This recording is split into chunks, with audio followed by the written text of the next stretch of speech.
कनौज का त्रिपक्षीय संघर्ष।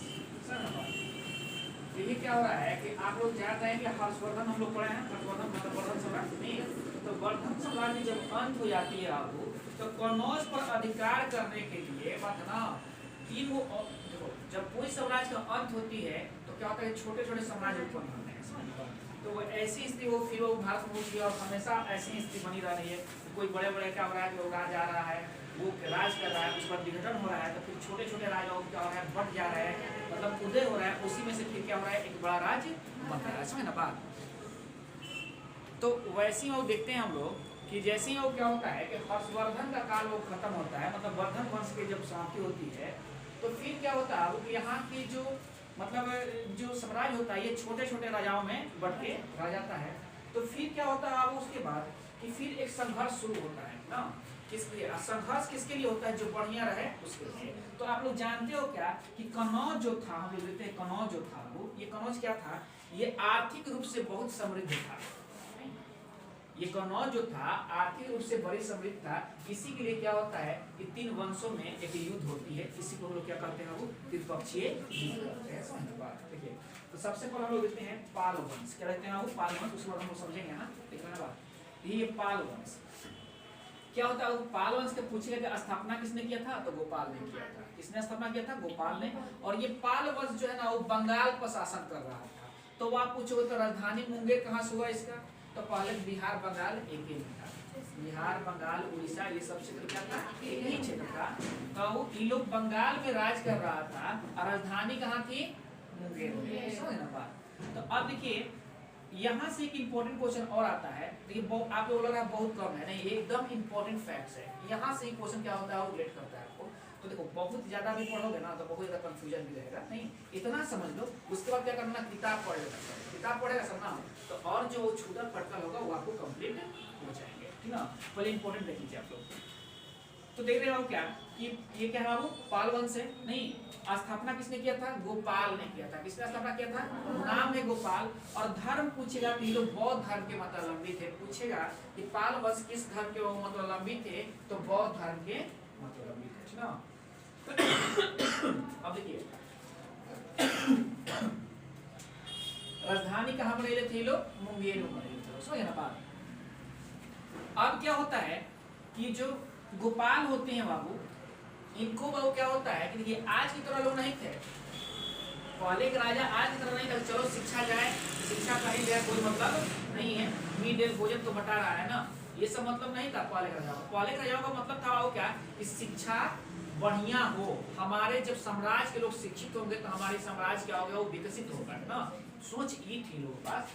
तो यही सोच के अनुसार इन्होंने उदंतपुरी में, पता ना उदंतपुरी विक्रम विश्व मतलब विश्वविद्यालय, उदंतपुरी विश्वविद्यालय बिहार शरीफ में, ठीक ना। तो पूछेगा क्या कि उदंतपुरी विश्वविद्यालय का स्थापना किसने कराया, मतलब किसने करवाया था, किस वंशों ने, तो पाल वंशों ने। और किसने किया था वो, तो गोपाल ने करवाया, समझ ना बात, ठीक है। और ये उदंतपुरी विश्वविद्यालय कहाँ है बाबू, उदंतपुरी विश्वविद्यालय बिहार शरीफ में है। तो बिहार शरीफ है कहाँ, बिहार में, इसमें ना बात। तो समझिए उस समय बिहार और शिक्षा के रूप में कैसा रहा होगा, क्योंकि अभी एक नालंदा विश्वविद्यालय भी है, उस समय बन चुका था ना।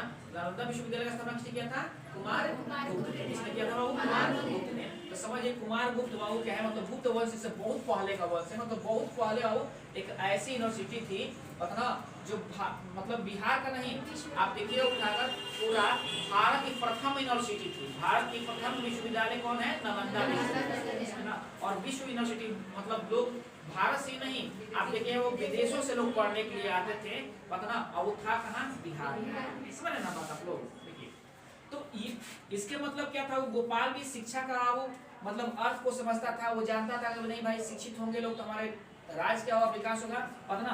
तो ये देखते हुए इन्होंने एक उदंतपुरी विश्वविद्यालय की स्थापना बिहार शरीफ में करवाई। किसने करवाया था वो, गोपाल ने। कौन वंश के हैं, तो पाल वंश के, नहीं। और नालंदा विश्वविद्यालय कौन थे बाबू, कुमार गुप्त। कौन वंश के, गुप्त वंश के, समझ ना बात। चलिए अब आते हैं, और क्या होता है कि अब देखो एक धर्मपाल होता है, इसका बेटा, नहीं गोपाल का बेटा कौन होता है, धर्मपाल होता है। देखो तो ये धर्मपाल है, ये विक्रमशिला विश्वविद्यालय की स्थापना करवाता है। किसका वो, विक्रम। ये भी महत्व समझा, तो सोचा कि वो पिताजी लोग कराए हैं, हमारे पूर्वज लोग करवाए हैं, तो हम क्यों नहीं करवाएं? तो इसने वो क्या किया, विक्रमशिला विश्वविद्यालय की स्थापना करवाया। विक्रमशिला विश्वविद्यालय की स्थापना किसने करवाया था? धर्मपाल ने कराया था। नहीं, उदंतपुरी विश्वविद्यालय की स्थापना गोपाल। समझ ना बात।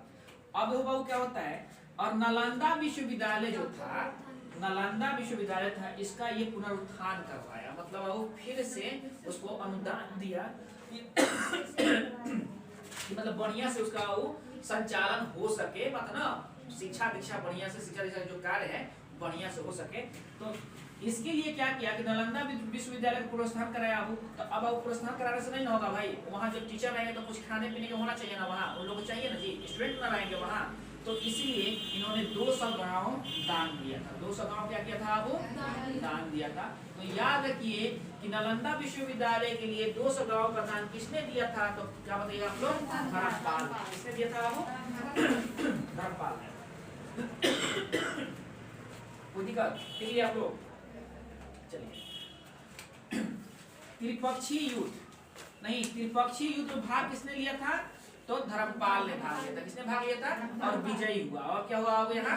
विजयी हुआ था ये ना। अब देखो तो सोडल, नहीं, एक कवि है, क्या है? सोडल एक कवि है जो धर्मपाल को उत्तरापद का स्वामी कहते हैं। उत्तरापद का स्वामी कहते हैं। देखिए उत्तरापद था, ये ना हो गया उत्तरापद। उत्तरापद के स्वामी कौन थे? धर्मपाल थे। समझ ना बात। क्वेश्चन पूछेगा तो उत्तरापद के स्वामी किसे कहा जाता है? धर्मपाल। इसके बाद देखिए अब प्रतिहार था, ये त्रिपक्षीय, कौनौज के लिए त्रिपक्षीय युद्ध हो रहा था ना, जो वंश सम्मिलित थे ना वो वंश है ये ना। संस्थापक कौन थे? वो नागभट्ट। संस्थापक कौन थे? नागभट्ट। यह गुर्जरों का वंशज है लोग। ये किसके वंशज है लोग? गुर्जरों का, इसीलिए इसको गुर्जर प्रतिहार भी कहा जाता है। तो ये प्रतिहार वंश ही गुर्जर प्रतिहार वंश है ना। आरंभिक राजधानी कहाँ थी? भनिमाल थी। अब ये आता है नागभट्ट द्वितीय, धर्मपाल को पराजित किया। इसने क्या किया? वो धर्मपाल को पराजित किया और राजधानी को कनौज बनाया। राजधानी को फिर कहाँ बना दिया? कनौज बना दिया ना। इसे राष्ट्रकूट नरेश गोविंद तृतीय ने पराजित किया था। और इसे फिर कौन पराजित किया? वो तो गोविंद तृतीय। आप देखो मिहिर भोज, यहाँ से ध्यान दीजिए आप लोग। यहाँ देखो पूछे नागभट्ट धर्मपाल को पराजित कौन किया था? तो नागभट्ट द्वितीय ने। और नागभट्ट द्वितीय को पराजित कौन किया था? तो राष्ट्रकूट वंशीय कौन बाबू? गोविंद तृतीय ने पराजित किया था ना। इसका सबसे शक्तिशाली शासक हुआ मिहिर भोज। ये कौन था? वो सबसे शक्तिशाली शासक था। और यह पाल शासक देवपाल था। राष्ट्र शासक ध्रुव को, मतलब धारावर्त है, उनको क्या किया? पराजित किया। उनको क्या किया? ये पराजित किया। यह वैष्णव का मतावलंबी था। ये कौन सा मतावलंबी था? वो धर्म था ना। और राष्ट्रकूट जैन धर्मावलंबी थे। कौन धर्मावलंबी थे? राष्ट्रकूट लोग जैन धर्मावलंबी थे ना। अब देखिए वो राष्ट्रकूट पर आते हैं थोड़ा सा हम लोग। इसके संस्थापक कौन होते हैं? वो दंती दुर्ग होते हैं। कौन होते हैं? दंती दुर्ग। नहीं, इनकी राजधानी कहाँ होती है? मानेकेट होती है। समझ ना। ध्रुव इस वंश का प्रतापी शासक था। कैसा था वो? प्रतापी, छुट गया, प्रतापी शासक था ध्रुव। ध्रुव को धारावर्ष कहा जाता है। क्या कहता है? धारावर्ष। नहीं, धारावर्ष कहा जाता है इसको। ये धारावर्ष का उपाधि कहा गया था क्योंकि इसका प्रतीक चिन्ह जो था वो गंगा यमुना का धारा था। गंगा यमुना का धारा था। समझ रहे बात। इसका प्रतीक चिन्ह क्या था? पूछिए, गंगा यमुना का धारा, दो नदियों की धारा, गंगा यमुना की धारा, किसका प्रतीक चिन्ह था? तो यह गया राष्ट्रवंश ध्रुव का था ना। किसका था? ध्रुव। इसलिए इसको धारावर्ष का उपाधि भी ये दिया था। समझ ना बात। अब ये एलोरा और एलिफेंटा का निर्माण राष्ट्रकूटों के मतलब समय हुआ था। एलोरा और एलिफेंटा का जो गुफाएं हैं, इसका निर्माण वो किससे हुआ? कौन करवाया था? वो राष्ट्रकूट करवाया था। तो पूछता है क्वेश्चन कि एलोरा और एलिफेंटा, एलोरा और एलिफेंटा पतना का संबंध किस वंशजों से है? तो राष्ट्रकूटों से। किससे है? राष्ट्रकूटों से ना। अब देखिए क्या होता है कि अब जान रहे हो कि देखिए थोड़ा सा मैप पर आते हैं। यहाँ कौन है? ये प्रतिहार लोग क्या कर रहे हैं? अपना राज कर रहे हैं। यहाँ कौन कर रहा है? पाल लोग राज कर रहे हैं, मतलब पाल वंशीय लोग। नहीं, और यहाँ कौन राज कर रहे हैं? राष्ट्रकूट लोग राज कर रहे हैं ना। और बीच में एक पड़ जाता है वो कौन? कनौज, जो हर्षवर्धन काल में आप लोग वर्धन साम्राज्य में बहुत महत्वपूर्ण स्थान था और अभी भी ये महत्वपूर्ण स्थान है। और ये कौन सा मार्ग है? सिल्क मार्ग है। ये कौन सा है? सिल्क मार्ग है। सिल्क मार्ग आपको समझ में आ रहा है? सिल्क मार्ग क्या होगा? मतलब धन दौलतों का मार्ग, जहाँ से सोना चांदी ये सब सारी चीजों व्यापार होता होगा ना। तो अब बताइए वो लड़ाई काहे के लिए होता है? खाने दौलत की लड़ाई होता है। तो आप देखिए प्रतिहार चाह रहा है कि हम हो जाए यहाँ, पाल चाह रहा है कि हम हो जाए यहाँ, भेजा सहयो चाह रहा है कि हम हो जाए। नहीं, तो इसके लिए क्या हुआ? ये तो है एक ही तो इसके लिए युद्ध होता है। इसके लिए क्या होता है, ये तीनों वंश आपस में लड़ते हैं ना, कि ताकि हम तो देखो पाल वंश क्या करता है वो कि यहाँ आक्रमण करता है। कहाँ आक्रमण करता है, यहाँ आक्रमण करता है ना कनौज पर ना। तो अब क्या होता है कि पाल आक्रमण करता है, वो इधर से क्या होता है उधर तो प्रतिहार आक्रमण करता है, और ये बंगाल वाला क्षेत्र है ना ये, और इधर से क्या होता है राष्ट्रकूट आक्रमण करता है। नहीं तो अब ये पाल की तरफ से वो धर्मपाल लड़ता है। कौन लड़ता है, धर्मपाल लड़ता है।